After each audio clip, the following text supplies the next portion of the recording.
பீதலீடர்ஸ் அமைப்பு சார்பில் சிவகாசியில் நடைபெற்ற போதை விழிப்புணர்வு நடைபயணத்தில் 500க்கும் மேற்பட்டோர் பங்கேற்றனர். விருதுநகர் மாவட்டம் சிவகாசியில் பாஜக முன்னாள் மாநில தலைவர் அண்ணாமலை தொடங்கிய பீதலீடர்ஸ் அமைப்பு சார்பில் போதை ஒழிப்பு விழிப்புணர்வு நடைபயணம் நடைபெற்றது.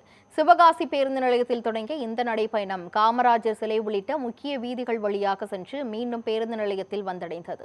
போதையில்லா சமூகத்தை அனைவரும் ஒன்றிணைந்து உருவாக்குவோம் என்ற வாசகம் அடங்கிய பதாகைகளை ஏந்தியவாறு கோஷங்களை எழுப்பி விழிப்புணர்வை ஏற்படுத்தினர். இந்த பேரணியில் பீதலீடர்ஸ் அமைப்பினர், தன்னார்வலர்கள் என 500க்கும் மேற்பட்டோர் கலந்து கொண்டனர். வணக்கம்ண்ணே. சிவகாசி சட்டமன்றம் பீதலீடர் சார்பாக இன்னைக்கு போதை ஒழிப்பு விழிப்புணர்வு நடைபயணம் அண்ணன் அண்ணாமலை அவர்களின் ஆணைக்கிணங்க சிவகாசியில் பெரும் வாரியான ஒரு போதை பழக்கத்தை நிறுத்துறதுக்காண்டி முதல் முயற்சியை நாங்கள் எடுத்திருக்கிறோம். இந்த போதை விழிப்புணர்வு விஷயமா தமிழ்நாட்டில் முதல்ல ஒரு மாசமாக கடைபிடிக்கிறது நம்ம பீதலீடர்ஸ் அமைப்பு தான்.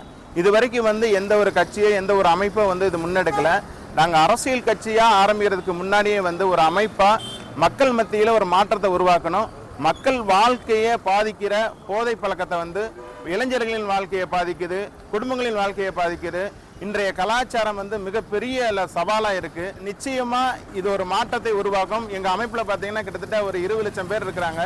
அந்த 20 லட்சம் பேர் மாறினாலே மிகப்பெரிய விஷயம். மாறி இருக்கிறோம், இன்னும் மாறுவோம் அப்படிங்கிற விஷயத்தை அவங்க முன்னாடி நான் பதிவு பண்ணிக்கிறேன். மக்கள் பயன்பெறும் வகையில் அண்ணாமலை தலைமையில் தமிழ்நாடு சிறப்பாக இருக்கும் என்பதை இந்த இடத்துல தெரிவிச்சுக்கிறோம்.